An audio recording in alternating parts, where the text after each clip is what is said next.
So without a doubt, everyone who's watching this knows that I'm a pathways guy and that I absolutely love clinical pathways. Since during my time at US Oncology, I was one of the founding fathers of clinical pathways. I believe they're extremely valuable in helping physicians make value-based clinical decisions. So yes, I believe pathways both improve quality, reduce variability, and potentially have a positive impact on cost of care. I think pathway construction does require a certain amount of flexibility to account for patient variability. None of the pathways were ever designed to be for every single patient that walks in the door. There's always the opportunity to identify when an alternative to the pathway choice is the right clinical alternative. I used to always tell my patients, a good doctor knows when not to follow the pathway. And that's really true. I think for a large population, pathways offer the best available evidence, but there are always clinical exceptions to that rule. There are many challenges associated with clinical pathways. So I started working on them a decade ago, and we were clearly ahead of our time when we first built them. They have sort of come into their own now.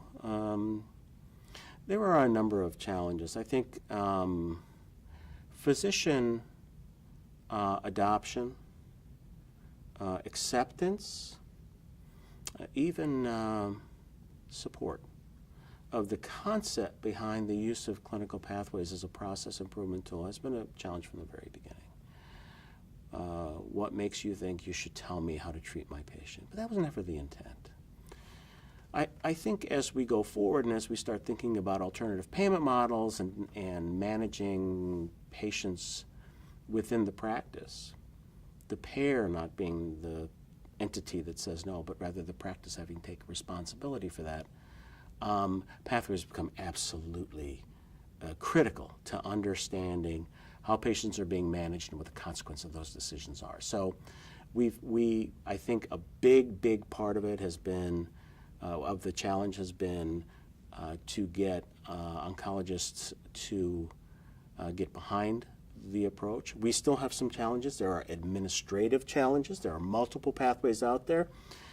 I have argued that they're not all that different, but they do provide some administrative challenge to the practice. And I think that challenge does have a relatively straightforward technological solution, and I anticipate that it'll be solved fairly quickly.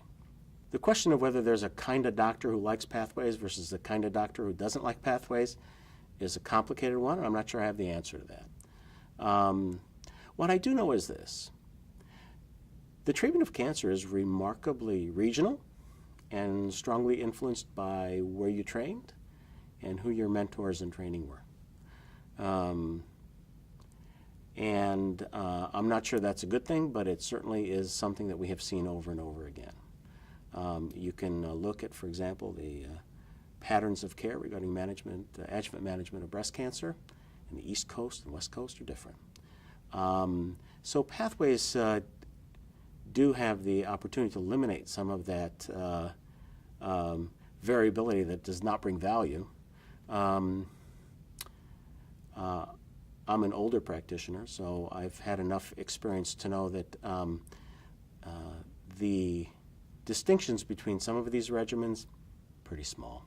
The other thing I've observed over the years is that for the most part, and I think practitioners who have really thought about it, find that the pathway selections that are on pathway are what they do most of the time anyway, so it doesn't require a lot of change in your pattern of practice. So I work for Aetna, and at Aetna we do have a preferred pathways program. It's being implemented in a geographic fashion because that reflects our market structure, and we expect every provider, every oncologist within a given geographic area to follow the pathway, to participate in the pathways process. We do not mandate a certain degree of performance, but we do reward a higher percentage of aggregate performance.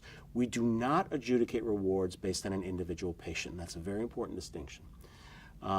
So the answer is, if you're in New York and you're at an academic medical center in New York City, yes, we do expect you to use clinical pathways. And if you're like my old practice in upstate New York, community practice, we expect you to use pathways as well.